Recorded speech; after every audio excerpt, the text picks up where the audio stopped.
Assalamualaikum warahmatullahi wabarakatuh. Kami dari kelompok 1 akan mempresentasikan materi hasil diskusi kelompok kami yang berjudul jasa-jasa selain audit yang bisa diberikan kantor akuntan publik. Adapun anggota dari kelompok kami, yang pertama saya sendiri, Martina Dale, dan rekan saya Nur Anang.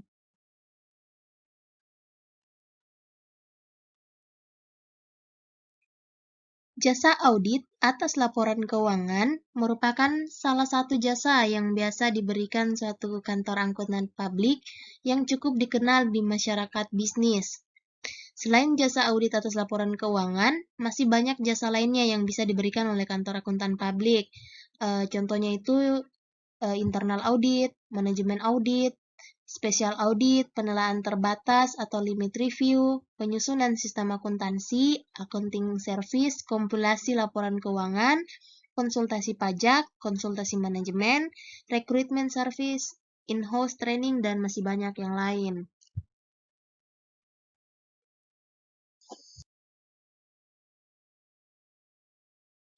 Standar atestasi merupakan landasan konseptual untuk berbagai tipe jasa yang dihasilkan oleh akuntan publik bagi masyarakat.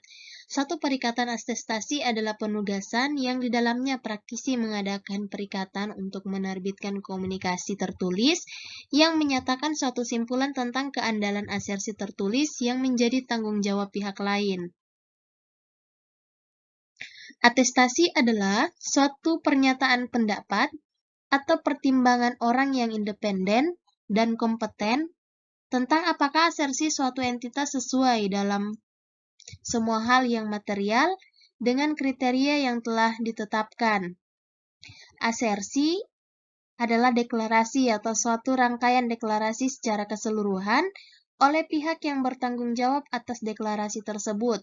Jadi, asersi adalah pernyataan yang dibuat oleh satu pihak yang secara implisit dimaksudkan untuk digunakan oleh pihak lain atau pihak ketiga. Dalam laporan keuangan historis, asersi merupakan pernyataan dalam laporan keuangan oleh manajemen sesuai dengan standar akuntansi keuangan di Indonesia. Contoh jasa profesional yang dapat diberikan oleh para praktisi yang tidak termasuk dalam perikatan atestasi adalah yang pertama itu perikatan konsultasi manajemen yang di dalamnya praktisi memberikan nasihat atau rekomendasi kepada kliennya.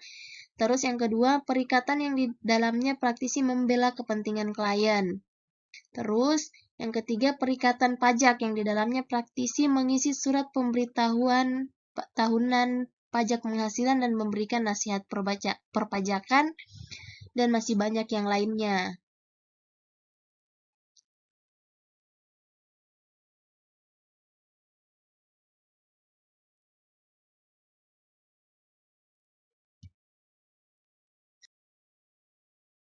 Standar atestasi. Standar atestasi itu ada 3. Yang pertama itu ada standar umum, standar pekerjaan lapangan, dan juga standar pelaporan. Informasi Keuangan Interim PSAT nomor 1 tahun 2000 memberikan pedoman mengenai sifat, saat, dan luas prosedur yang harus diterapkan oleh akuntan publik dalam melakukan review atas informasi keuangan interim. Istilah informasi atau laporan keuangan interim berarti informasi keuangan atau laporan keuangan untuk jangka waktu kurang dari 1 tahun penuh atau untuk jangka waktu 12 bulan, namun berakhir pada tanggal selain tanggal akhir tahun buku perusahaan. Seperti diketahui, BAPEPAM laporan keuangan mewajibkan perusahaan yang sudah go public untuk memasukkan laporan keuangan 6 bulan atau laporan keuangan interim, bisa yang diaudit akuntan publik atau direview terbatas oleh akuntan publik, atau laporan interim tanpa diaudit dan direview oleh akuntan publik. Laporan tersebut juga harus diumumkan dalam 2 buah surat kabar.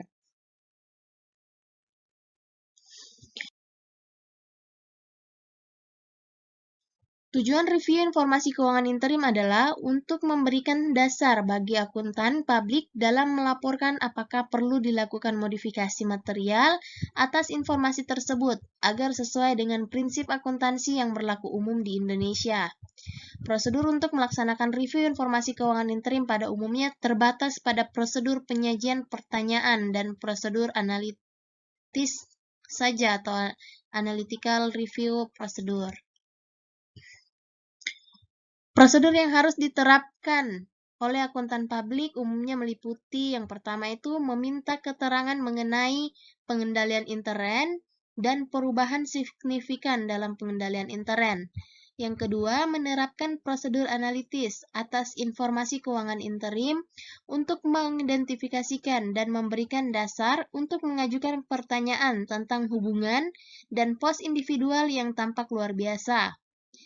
Yang ketiga, membaca notulen rapat pemegang saham, Dewan Komisaris, dan komite-komite yang dibentuk oleh Dewan Komisaris untuk mengidentifikasikan tindakan yang dapat mempengaruhi informasi keuangan interim. Yang keempat, membaca informasi keuangan interim untuk mempertimbangkan berdasarkan informasi yang diperoleh akuntan, apakah informasi yang dilaporkan sesuai dengan prinsip akuntansi yang berlaku umum di Indonesia. Laporan akuntan yang melampiri informasi keuangan interim yang telah direview harus mencakup yang pertama itu ada judul yang berisi frasa laporan akuntan independen, identifikasi informasi keuangan interim yang direview, suatu pernyataan bahwa informasi keuangan adalah tanggung jawab manajemen perusahaan, pernyataan bahwa review atas informasi keuangan interim dilakukan berdasarkan standar yang ditetapkan, uraian mengenai prosedur review atas informasi keuangan interim yang dilakukan, suatu pernyataan bahwa review atas informasi keuangan interim dilakukan dengan luas yang jauh lebih sempit dibandingkan dengan audit berdasarkan standar auditing yang bertujuan untuk memberikan pendapat atas laporan keuangan secara keseluruhan. Oleh karena itu, dalam review terhadap informasi keuangan interim, akuntan tidak memberikan pendapat atas laporan keuangan secara keseluruhan. Suatu pernyataan apakah akuntan menemukan indikasi perlunya modifikasi material yang harus dilakukan agar informasi keuangan interim sesuai dengan standar akuntansi keuangan di Indonesia. Terus, yang selanjutnya, tanda tangan akuntan, nama dan nomor register negara akuntan. Yang terakhir, tanggal laporan review berdasarkan tanggal selesainya review. Standar jasa akuntansi dan review. Ikatan Akuntan Indonesia telah menerbitkan PSAR nomor 1 pada tanggal 1 Agustus 1994 yang berlaku efektif atas laporan keuangan yang diterbitkan kembali pada atau setelah tanggal 1 Oktober 1994. PSAR nomor 1 ini merupakan pedoman bagi akuntan mengenai standar dan prosedur yang digunakan untuk penugasan kompilasi dan review atas laporan keuangan satuan usaha non-publik. PSAR tersebut telah diupdate dalam SPAP tahun 2011. PSAR nomor 1 tidak menetapkan standar dan prosedur untuk jasa akuntansi lain, seperti yang pertama, menyusun daftar saldo, memberikan bantuan dalam penyelesaian buku besar, memberikan jasa konsultasi dalam bidang akuntansi, perpajakan dan jasa lain yang sejenis, mengisi surat pemberitahuan pajak tahunan atau SPT, pajak penghasilan, memberikan berbagai jasa pembukuan atau pengelolaan data secara manual atau dengan menggunakan mesin pembukuan atau komputer sepanjang hasil akhirnya bukan merupakan laporan keuangan. Dan yang terakhir, mengelola data keuangan untuk klien kantor akuntan lain. PSAR nomor 1 mendefinisikan kompilasi laporan keuangan dan review atas laporan keuangan, yaitu kompilasi laporan keuangan adalah penyajian dalam bentuk laporan keuangan, informasi yang merupakan pernyataan manajemen, pemilik tanpa usaha untuk memberikan pernyataan suatu keyakinan apapun terhadap laporan tersebut. Terus, review atas laporan keuangan. dalam pelaksanaan prosedur permintaan keterangan dan analisis yang menghasilkan dasar memadai bagi akuntan untuk memberikan keyakinan terbatas bahwa tidak terdapat modifikasi material yang harus dilakukan atas laporan keuangan agar laporan tersebut sesuai dengan standar akuntansi keuangan di Indonesia atau sesuai dengan basis akuntansi komprehensif yang lain. Tujuan review sangat berbeda dengan tujuan kompilasi. Hasil review yang dilaksanakan melalui prosedur permintaan keterangan dan analisis harus menjadi dasar yang memadai bagi akuntan untuk memberikan keyakinan terbatas bahwa tidak ada modifikasi material yang harus dilakukan atas laporan keuangan. Sedangkan dalam suatu kompilasi, akuntan tidak memberikan keyakinan seperti itu. Dalam melakukan kompilasi laporan keuangan, akuntan harus memahami secara garis besar sifat transaksi entitas tersebut, bentuk catatan akuntansinya, kualifikasi para petugas pembukuannya, basis akuntansi yang digunakan untuk penyajian laporan keuangan, serta bentuk dan isi laporan keuangannya. Laporan keuangan yang dikompilasi tanpa audit atau review oleh akuntan harus disertai dengan satu laporan akuntan yang menyatakan bahwa kompilasi telah dilakukan sesuai dengan standar jasa akuntansi dan review. Yang kedua, kompilasi terbatas pada penyajian informasi dalam bentuk laporan keuangan yang merupakan representasi manajemen atau pemilik. Yang ketiga, laporan keuangan tidak diaudit atau direview, dan dengan demikian akuntan tidak menyatakan pendapat atau bentuk keyakinan lain apapun. Laporan keuangan yang direview oleh akuntan harus disertai dengan laporan akuntan yang menyatakan bahwa review dilaksanakan sesuai dengan standar jasa akuntansi dan review yang ditetapkan Institut Akuntan Publik Indonesia. Semua informasi yang dimasukkan dalam laporan keuangan adalah penyajian manajemen atau pemilik entitas tersebut. Review terutama mencakup permintaan keterangan kepada para pejabat penting perusahaan dan prosedur analitis yang diterapkan terhadap data keuangan. Yang selanjutnya, lingkup review jauh lebih sempit dibandingkan dengan lingkup audit yang tujuannya untuk menyatakan pendapat atas laporan keuangan secara keseluruhan. Dengan demikian, tidak dinyatakan pendapat semacam itu dalam suatu review. Yang selanjutnya, akuntan tidak mengetahui adanya suatu modifikasi material yang harus dilakukan atas laporan keuangan agar laporan tersebut sesuai dengan standar akuntansi keuangan di Indonesia. Selain dari perubahan jika ada yang telah diungkapkan dalam laporan akuntan. Perkembangan baru. IAPI telah mengeluarkan standar perikatan review atau SPR tentang perikatan untuk review atas laporan keuangan yang berlaku efektif untuk review atas laporan keuangan untuk periode yang dimulai pada atau setelah tanggal 1 Januari 2013 untuk emiten dan 1 Januari 2014 untuk entitas selain emiten. Tujuan standar perikatan review adalah untuk menetapkan standar dan menyediakan panduan tentang tanggung jawab profesional praktisi ketika seorang praktisi yang bukan merupakan auditor suatu entitas melaksanakan suatu perikatan untuk mereview laporan keuangan dan tentang bentuk dan isi laporan yang diterbitkan oleh praktisi tersebut dalam kaitan dengan review tersebut.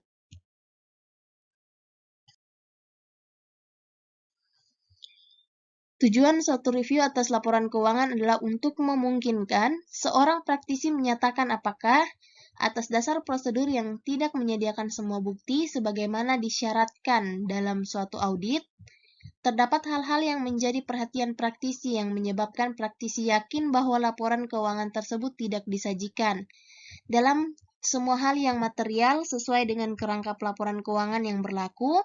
Praktisi harus mematuhi kode etik yang ditetapkan oleh Institut Akuntan Publik Indonesia. Prinsip etika yang mengatur tanggung jawab profesional praktisi yaitu independensi, integritas, objektivitas, kompetensi dan kecermatan profesional, kerahasiaan, perilaku profesional, dan standar teknis.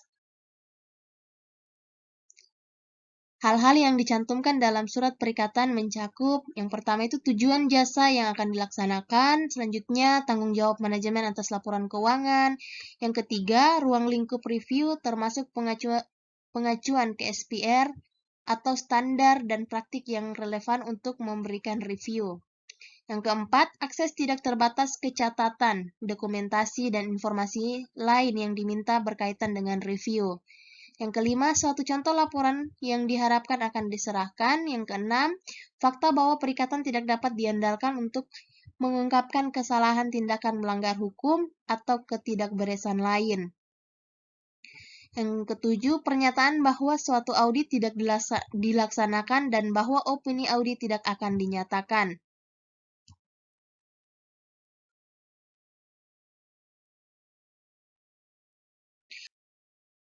Prosedur untuk mereview laporan keuangan umumnya mencakup hal-hal yang pertama itu memperoleh suatu pemahaman tentang bisnis entitas dan industri yang di dalamnya entitas beroperasi. Yang kedua, meminta keterangan tentang prinsip dan praktik akuntansi entitas. Yang ketiga, meminta keterangan tentang prosedur entitas untuk mencatat, menggolongkan, dan meringkas transaksi, mengumpulkan informasi untuk diungkapkan dalam laporan keuangan, dan menyusun laporan keuangan. Yang keempat, meminta keterangan berkaitan dengan seluruh asersi material dalam laporan keuangan. Yang kelima, prosedur analitis dirancang untuk mengidentifikasi hubungan dan unsur-unsur individual yang tampak tidak biasa, atau prosedur tersebut mencakup yang pertama, membandingkan laporan keuangan periode kini dengan periode yang sebelumnya, membandingkan laporan keuangan dengan hasil dan posisi laporan keuangan yang diharapkan. Yang terakhir, mempelajari hubungan unsur-unsur laporan keuangan yang akan diharapkan sesuai dengan pola yang dapat diprediksikan berdasarkan pengalaman entitas atau norma industri. Laporan review atas laporan keuangan. Laporan review harus berisi suatu pernyataan tertulis yang jelas tentang keyakinan bentuk negatif.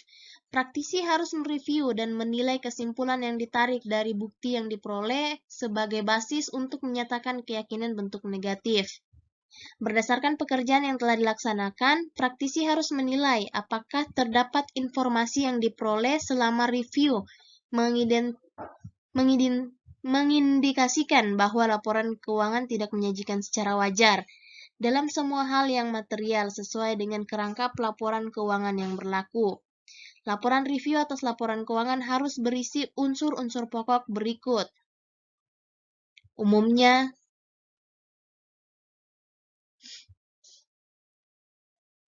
Other Assurance Service. Arens membahas dalam bukunya tentang Other Assurance Service yang berisi tentang review dan completion service. Eptrus dan Sistrus penegasan untuk melaporkan internal control untuk service organization, penugasan khusus untuk jasa atestasi terhadap prospective financial statement, penugasan agreed upon prosedur. Menurut Arens, standar untuk kompilasi dan review laporan keuangan adalah SSAR atau Statement on Standards for Accounting and Review Service. Perikatan jasa review didesain untuk memungkinkan praktisi memberikan keyakinan terbatas apakah laporan keuangan disusun sesuai standar akuntansi yang berlaku. Prosedur yang disarankan untuk jasa dan review adalah yang pertama, dapatkan pemahaman atas bisnis klien dan melakukan tanya jawab dengan klien atau inquiry. Yang kedua, lakukan prosedur analisis. Yang ketiga, dapatkan surat pernyataan langganan. Yang keempat, siapkan kertas kerja pemeriksaan.